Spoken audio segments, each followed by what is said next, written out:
the kind of mentality we have as Christians. We don't take any responsibility for society.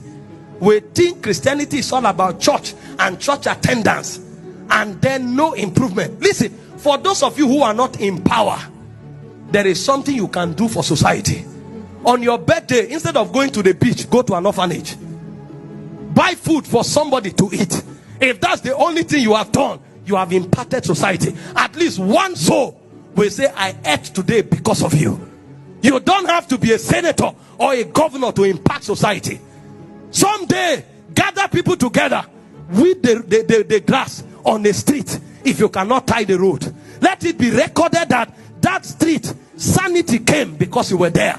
If we don't see ourselves as the salt of the earth and as the light of the world, we will not go far. Our faith will not be considered relevant. And so as a church and as individuals in authority, we must begin to take responsibility. And that's why I am very happy and very proud of some of the fathers of faith we have in Nigeria. Some of them are not just preaching and prophesying. They are taking responsibility. The other time I heard that W.F. Kumuye tied a road of about 1,000 something meters. I said, this is Christianity. These are people to learn from. The other time I heard that E.A. Adeboye, he built over how many orphanages are forgotten, and he's been pumping money there consistently. They may not sing it, but those who are blessed know. And that is what Christianity is about. This emerging generation must understand that influence is not for people to know that you too, you are a deep preacher.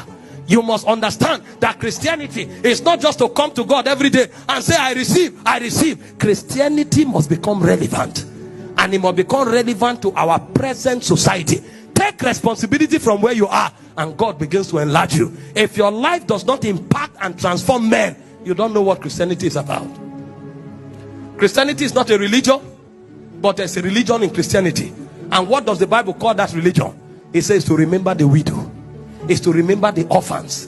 When was the last time you remember the poor around you? When was the last time you remember the orphan? And you are hoping that God will make you president. God will make you influential. What will be the purpose if it's all about food to eat? Your life is bigger than what to eat.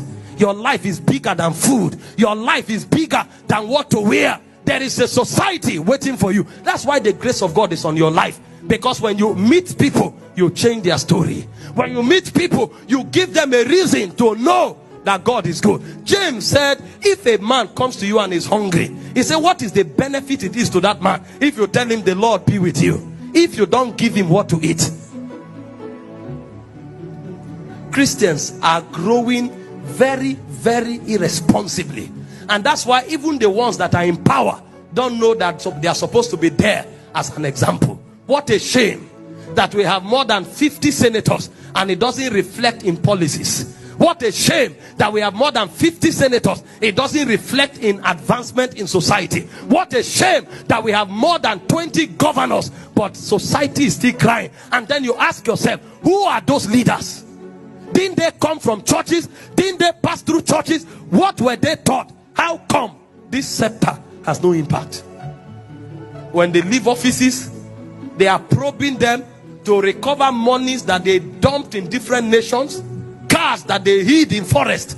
That's what they are recovering every day. And they bear the name of the Lord, quoting scriptures every day. But they don't know why they were exalted. If Christians truly become Christians, the world will beg us to rule them.